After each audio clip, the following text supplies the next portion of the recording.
I'm not ashamed of anything I've done. Oh, no, far from it. I think that my publicity, although some of it has been colorful and some of it, as in the case of this Hollywood swimming pool incident, which I'm sure everybody knows about by now, was certainly unwanted and I could have done without. Doris Day died at the age of 97, but just days after her death, shocking secrets came to light.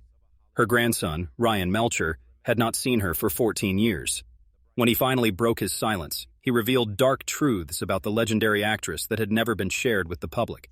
He spoke about violent marriages, years of depression, and a family torn apart by tragedy. Most shocking of all was the $22 million financial betrayal by her own husband that left her in crisis and despair. Doris Day was born into a working-class family during the Great Depression.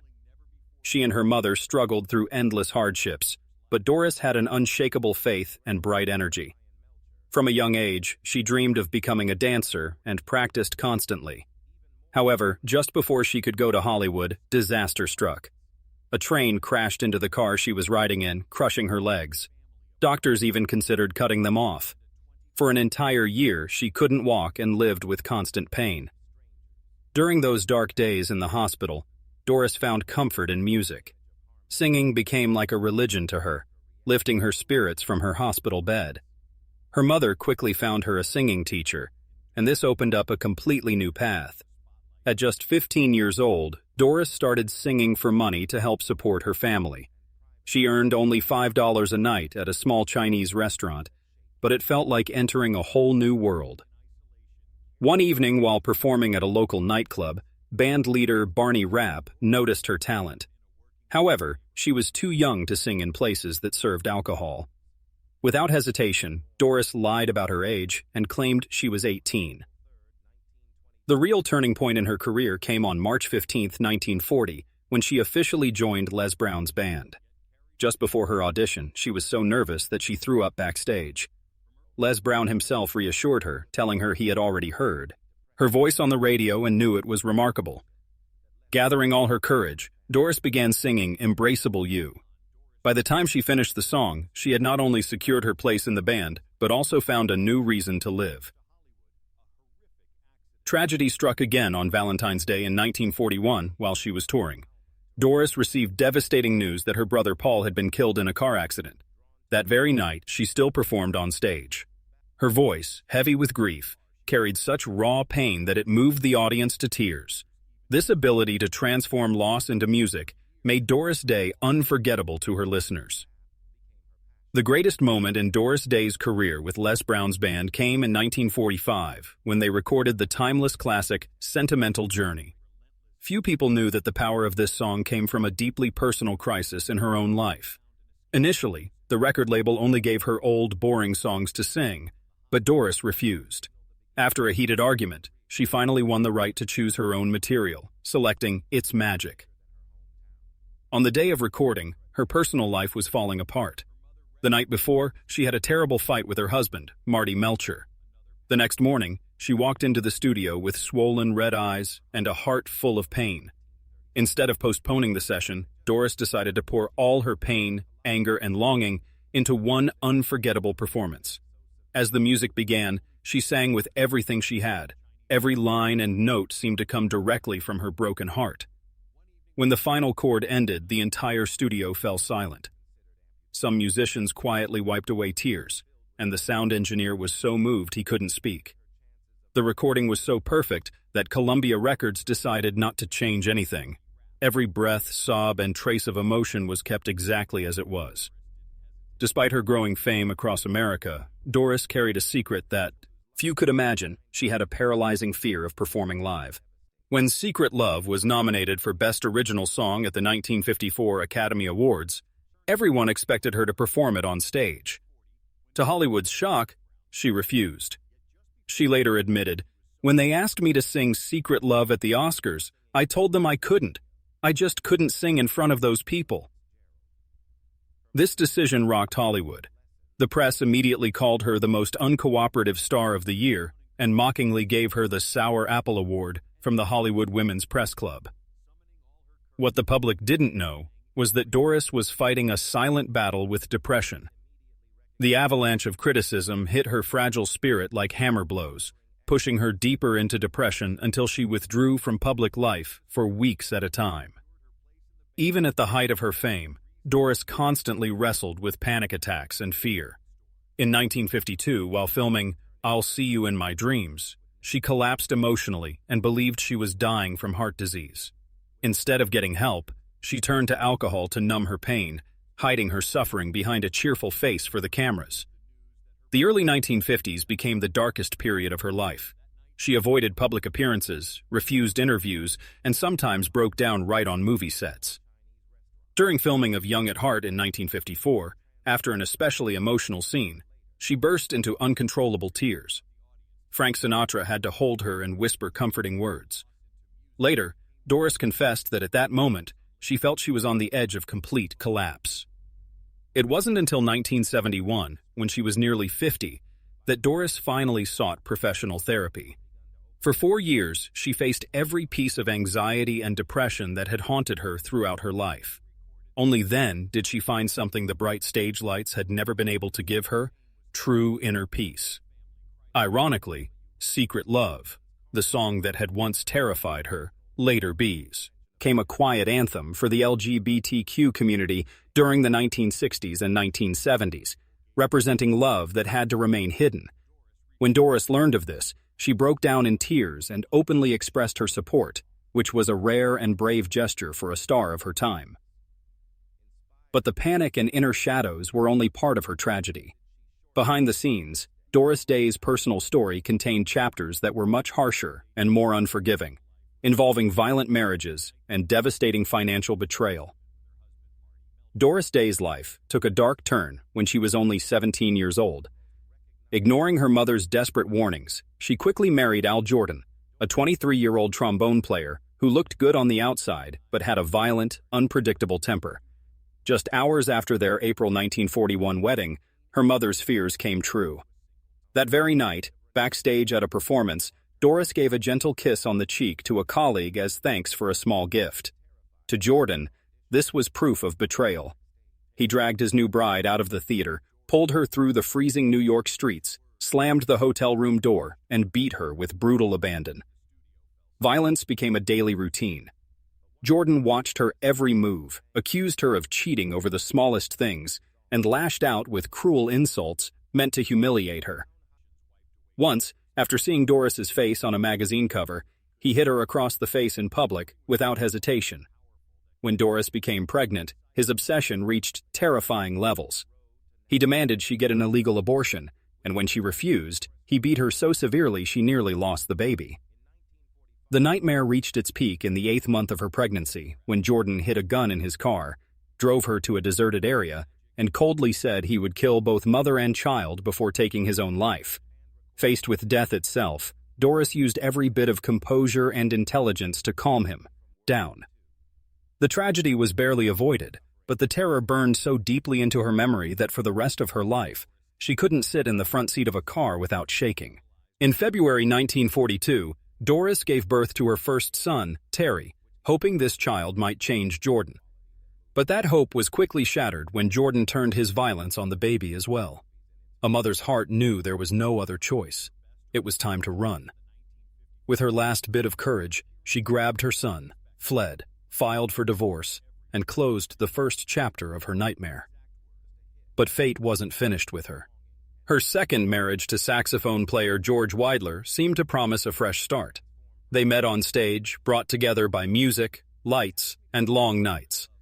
As a young single mother, Doris quickly fell for his charm and married him in 1946. Together, they moved to Hollywood with dreams of opportunity and stardom, but cracks soon appeared. Weidler resisted becoming a stepfather, growing cold when Doris suggested bringing her mother and son to live with them. As Doris's singing career began to soar, his insecurity deepened. He became withdrawn, uneasy, and finally distant. Only 8 months into the marriage, Weidler delivered the final blow. He demanded a divorce, explaining he couldn't bear living in her shadow or being labeled Mr. Doris Day. The shock left Doris devastated, as if she had fallen off a cliff. She had believed this marriage would be her safe haven, only to see it end as quickly as a fleeting melody. After their divorce in 1949, Doris returned to Cincinnati with her son, retreating into quiet to try to heal her broken heart. In 1951, she entered her third marriage with Martin Melcher.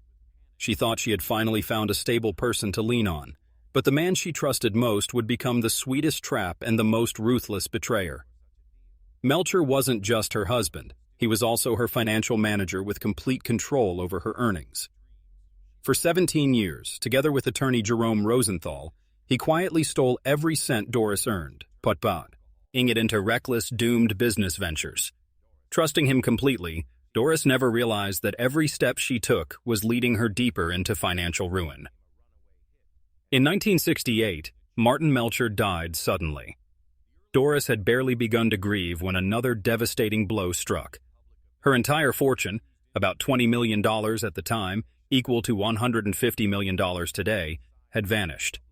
Even worse, she discovered she owed a staggering $500,000 in debt. The ordeal didn't end there. Doris learned she had been committed to a television contract with CBS for The Doris Day Show, an agreement Melcher had signed without her knowledge or consent. She had planned to retire after completing her final film in 1968, but now she was forced back into the spotlight to work off debts her husband had left behind. Even the $500,000 advance from CBS had already been wasted by Melcher before Doris knew it existed. Betrayed both emotionally and financially, Doris and her son took Jerome Rosenthal to court, accusing him of fraud and abuse of trust. The legal battle dragged on for years until Doris ultimately won. The court ordered Rosenthal and his associates to pay over $26 million in damages, including $1 million in penalties. Yet victory was hollow. She never received the full amount. In 1977, Doris was forced to settle with the defendant's insurance company, accepting only about $6 million paid in installments.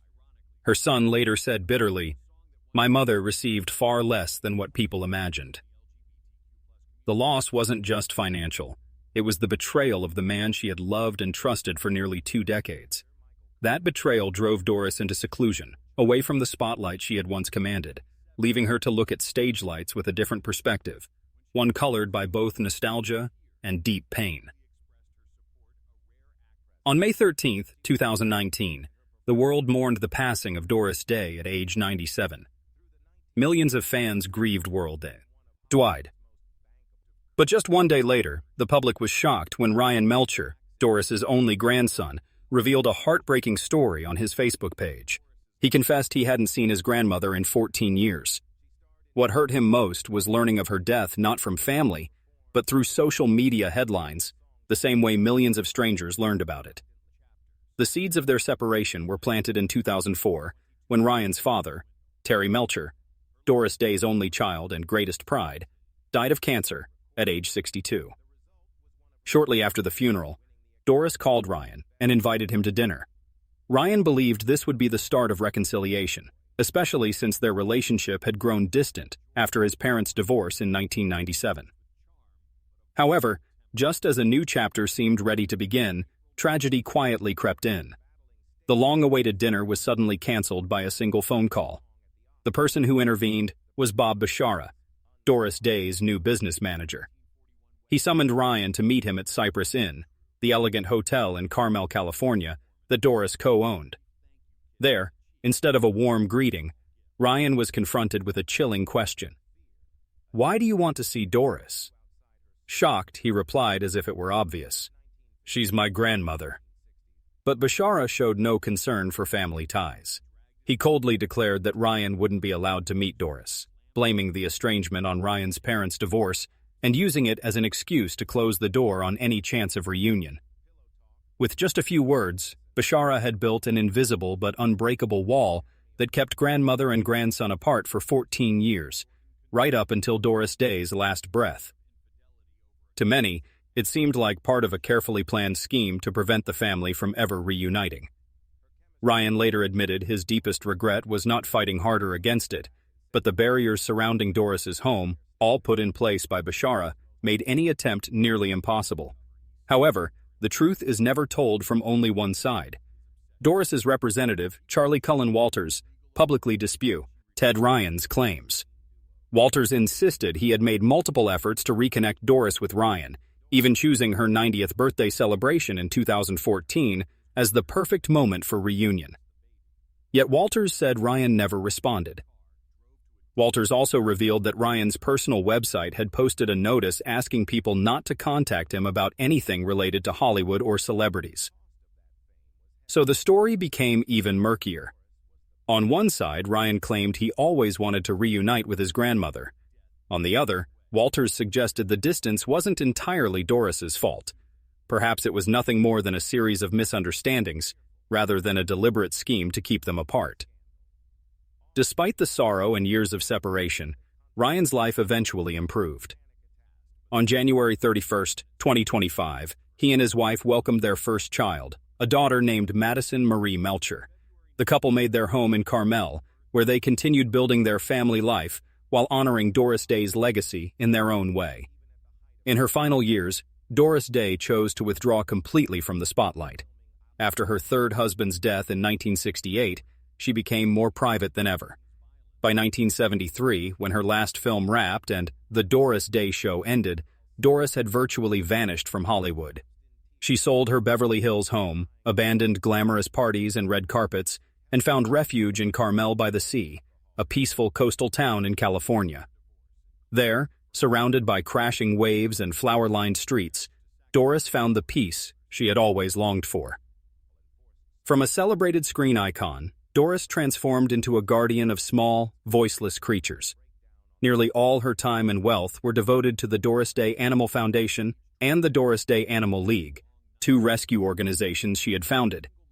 She took in dozens of cats and dogs, many abandoned or abused. Locals often saw her walking through town with her packs, of dogs, wearing jeans and loose shirts with her hair in its natural state, looking nothing like the movie star she once was.